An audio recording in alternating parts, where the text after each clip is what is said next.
आता तुम्हा लोकांना सांगायचं म्हणजे असं की इतकी मंडळी आपल्याकडे पाहुणे म्हणून आली आणि त्यांना तुम्ही सगळ्यांनी एवढं याने बोलवलं आणि त्यांची इतकी व्यवस्था केली, त्याबद्दल कोणीही काहीही मला असं दाखवलं नाही की आम्हाला मेहनत पडली किंवा मला त्रास झाला. आणि मुंबईकरांनी विशेष करून फारच मेहनत केलेली आहे. त्याबद्दल तुम्हा सर्वांच्या तर्फे, ह्या सर्वांच्या तर्फे मला असं म्हणावं लागेल की मुंबईकरांनी फार आघाडी मारलेली आहे. पण जे ह्यांना सांगते तेच आपल्याला सांगते. आज आपण तिळगुळ देतो कारण सूर्यापासून जे त्रास आहेत ते आपल्याला होऊ नये. पहिला त्रास सूर्य आला म्हणजे मनुष्य चिडचिडा होतो, एक दुसऱ्याला उणं बोलतो, त्याच्यामध्ये अहंकार बळावतो. सूर्याच्या खाली राहणार लोकांना फार अहंकार आहे. म्हणून अशा लोकांनी एक गोष्ट लक्षात ठेवायचा मंत्र आहे की गोड गोड बोला. तिळगुळ घातल्याबरोबर अंगात गरमी येते आणि लागले वस्कन ओरडायला, म्हणजे झाला अहो आत्ताच तिळगुळ दिला, निदान तेवढं तरी तुम्ही गोड बोला माझ्याशी. ते सुद्धा जुळत नाही. तिळगुळ घेतला आणि लागले ओरडायला, कसला तिळगुळ तुमचा, फेका तिकडे. तेव्हा ह्याच्यामध्ये आजच्या ह्याच्यामध्ये आपण असं ठरवून घ्यायचं की ही फार सुसंधी आहे. माताजी आल्या आणि माताजीने आम्हाला कितीही सांगितलं तरी ते आमच्या डोक्यात जाणार नाही. जर आमच्या डोक्यात गरमी असली तर काहीही जाणार नाही. ही गरमी निघाला आणि ही गरमी आपल्यामध्ये कुठनं येते तर ती अहंकारामुळे. पूर्वीच्या काळी जेव्हा आम्ही सहयोग सुरू केला तेव्हा सगळ्यांच्या भांडाभांडी असायच्या, म्हणजे इथपर्यंत की डोकी फोडली नाही नशीब, बाकी डोकी साबत आहेत सगळ्यांची आता. पण भांडणं, कोणाचं कशावरनं भांडून तर कुणाचं कशावरनं भांडण, आधे पळाले मग अर्धे राहिले, मग त्यांनी केलं. सहयोग म्हटलं काय व्हायचा नाही, कारण एक आला कामाला 2 दिवसांनी पळाला, तो दुसरा आला तो 3 दिवसांनी पळाला, अशी स्थिती होती.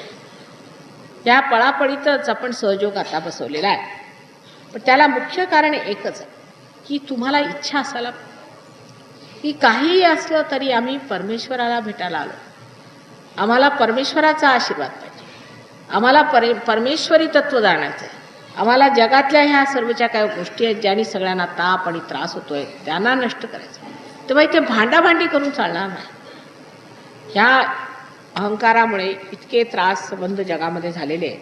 आता सहयोगामध्ये मात्र ह्याला पूर्णपणे तिलांजली दिली पाहिजे. आणि तिलांजली म्हणजे तिळांची अंजली, म्हणजे हातात हे तीळ घेऊन ह्याची अंजली तुम्ही देऊन टाकावी. म्हणजे आता ह्याच्या पुढे आपण काही क्रोध करणार नाही, रागवणार नाही. एक वेळा करून बघा, एक वेळेला करून बघायचं.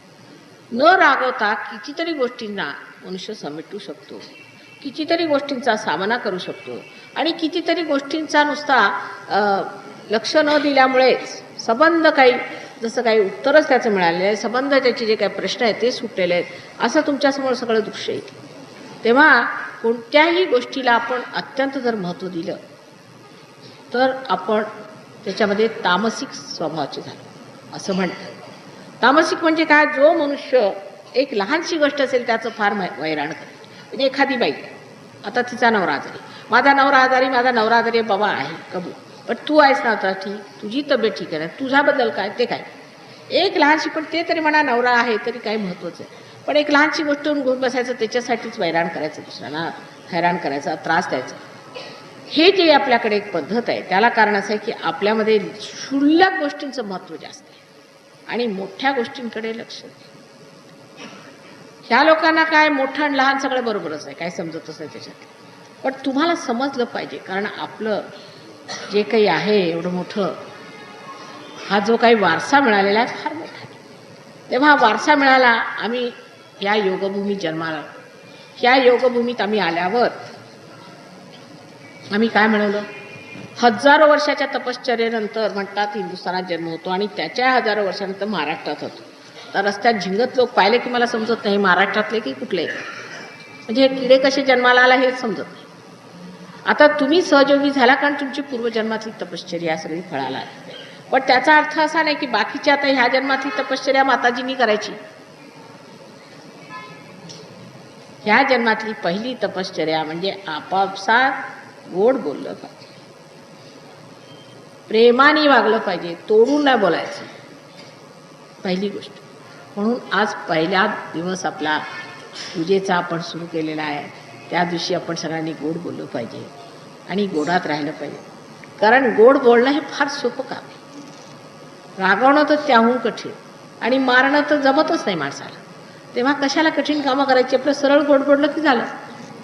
आता आपल्याकडे पुष्कळांची नावं गोड बोले वगैरे असतात.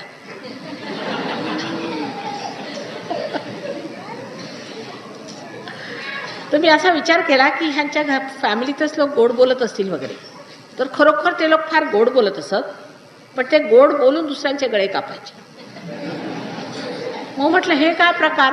अहो म्हणे पूर्वी आमच्याकडे लोक गोड बोलत असत, त्यांच्या गोड बोलण्यामुळे लोकांनी त्यांचा फायदा उचलला. आता आम्ही गोड बोलतो पण आम्ही गळे कापतो. म्हटलं कशाला, हे काय तुम्ही चांगले शिकले का, हे काय तुमचं भलं केलं का, त्याच्यावर गेला का तुम्ही. ती मंडळी बरी होती जी गोड बोलायची आणि आरामात राहिली, संतोषात राहिली. दोन माणसाबरोबर जर तुमची भांडणं झाली उद्या आणि तुम्ही त्याचे गळे कापले तर तुम्ही मिळवलं काय, आपण मिळवलं काय हे बघितलं पाहिजे. तेव्हा आजचा दिवस विशेष सणाचा सगळ्यांना अत्यंत साजरा असा आहे. ह्यावेळेला मला तरी काही असं काही कडू बोलायचं नाही आणि सगळ्यांचं मन राखून मी सांगते की मी एवढी काळजी घेत असते की कुठून असं नाही झालं पाहिजे की लोकांना वाईट वाटेल किंवा काय होईल. आता काही लोक येतात ती माझ्या अंगाला पटकन हात घालतात. आता त्यांनी त्रास होतो, मला तसं करायचं नसतं, पण सांगायचं कसं, मग सहन करते मी, जाऊ दे बाबा काय करता आता, कसं त्याला वाईट वाटतं असं पुष्कळ सहन करावं लागतं. मला काही हरकत नाही त्या सहन करण्यात, कारण त्याला दुखवलं तर त्याला दुःख वाटेल, कशाला तेवढं दुःख मी सहन करू शकते ना. आपल्यामध्ये जेवढी शक्ती असते ती दुसऱ्यामध्ये नाही ही जाणीव असल्यामुळे त्याचं काही वाटत. त्या प्रेमाच्या बाबतीत सुद्धा असते. आपल्या जर प्रेमाची शक्ती जास्त आहे आणि दुसऱ्याची कमी आहे तर आपण मोठे की ते दुसरे, असा एक सारासार विचार जर घेतला तर आपण सहयोगी आहोत. आणि आपल्याला आईने प्रेमाची शक्ती दिली आहे तेव्हा आम्ही त्यांच्यापेक्षा मोठे आहेत, तेव्हा त्यांनी काहीतरी बोलले तरी आपलं काय जातं त्याच्याबद्दल त्यांच्याशी एवढं भांडाभांडी आणि त्यांच्याशी रागारागी करण्याची काय गोष्ट. हळूहळू तुमचा स्वभाव शांत झाला, तुमच्या चेहऱ्यावर तेज येणार. इतकंच नव्हे पण चार माणसं तुमच्या आसपास आले तर तुम्हाला बघून म्हणतील की ही शांत लोक. पण शांतपणाचा हा अर्थ नव्हे की तुम्ही कुणी जोडे मारले तरी खात, असा मुळीच अर्थ नाही.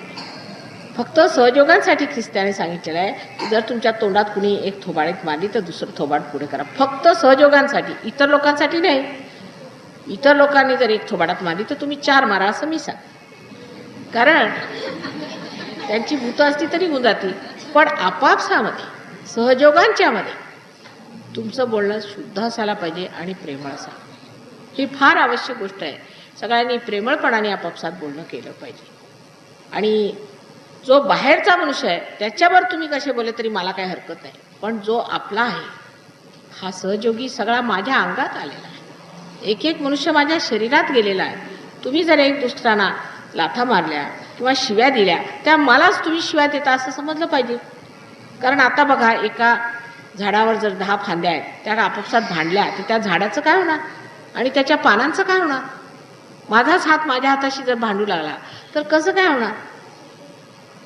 जर ही गोष्ट लक्षात आली की आपण सगळे एक आहोत, समग्र आपल्यामध्ये इतकी एकी आहे की आपण एका शरीरातले अंग प्रत्यंग आहोत, तेव्हा आपण कसं बरं वागलं पाहिजे. आपल्यामध्ये किती समज असायला पाहिजे, किती प्रेमाचा ओलावा पाहिजे, किती आपापसामध्ये सुख देण्याची इच्छा. काय करू की यांना आनंद वाटेल, त्यांना काय देऊ, त्यांना काय आवडेल ते. आता दिवाळीला आम्ही देतो किंवा संक्रांतीला आम्ही काय देतो, आज काय द्यावं बरं वाण त्यांना. तर जे स्वस्तात स्वस्त असेल ते काहीतरी घाणेरडं आणून द्यायचं, हे विशेष. त्याच्यात आपण हुशार. किती स्वस्तात स्वस्त जे मिळेल ते घ्यायचं बाजारातनं आणि ते आणून द्यायचं. हे वाण घ्या हरच्यान, म्हणजे दुसऱ्या नुसत्याचं फेकून टाकायचं. तेव्हा हृदयाचा मोठेपणा असल्याशिवाय गोष्ट होऊ शकत नाही. आणि त्या हृदयाच्या मोठ्यापणाला तुम्ही मुकलेले नाही. ते हृदय तुमच्यात आहे, कारण तुमच्या हृदयामध्ये आता जो दिवा पेटलेला आत्म्याचा त्यांनी तुम्हाला खूपच प्रकाश दिलेला आहे. असं स्वच्छ सुंदर निर्मळ हृदय, त्या हृदयातनं जे काही अत्यंत प्रेमळ असं वाहते त्याच्याकडे बघत बघतच आनंदाने बघत राहायचं. मी आले इथे आणि तुम्हाला सगळ्यांना बघून मला असं झालं, अरे ह्या हृदयाच्या प्रकाशात काय काय वाहून राहिलं, बघा तरी काय मजा येऊन राहिली. तसं तुम्हाला सगळ्यांना वाटलं पाहिजे की आम्ही माताजीच्या अंगातले अंग प्रत्यंग आहोत. आम्ही काही चुकीली तर माताजीच्या अंगाला शरीर त्रास होतो, त्यांच्या ह्याला त्रास होईल, तर आम्ही असं वागलंच नाही. आमच्यामध्ये एक तऱ्हेचा सुज्ञपणा असायला पाहिजे, एक तऱ्हेची ओळख असायला पाहिजे आणि वागताना आमच्यामध्ये सोज्वळता असायला पाहिजे. काहीतरी बहकल्यासारखं एखाद्या माणसाच्या मागेच लागायचं किंवा काहीतरी बहकल्यासारखं बडबडत राहायचं किंवा बोलत राहायचं. पुष्कळांना गाणं म्हणण्याची सुद्धा टूम असते, कोणाला काही कविताच वाजत बसते, तर कुणी गाणंच म्हणत बसते, तर कुणी काय. असं नाही. जे बरोबर व्यवहारिक आणि सौंदर्यमय असेल ते केलं. वागण्यामध्ये सुद्धा सुंदरता असावी. आणि आपण आता जेव्हा सगळे दागिने वगैरे करतो आईसाठी किती सुंदर असतात, पण तुम्हीच माझे दागिने आहात. तुम्हालाच अंगावर मी लिहून घेतलेला आहे. त्या दागिन्यांमध्ये जर स्वच्छता नसली किंवा त्याच्यामध्ये जर अशुद्धता म्हणजे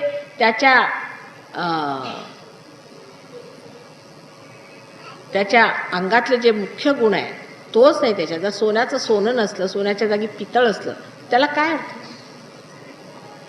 तसंच तुमचं आहे. जर तुमच्या अंगातल्या जो मुख्य जो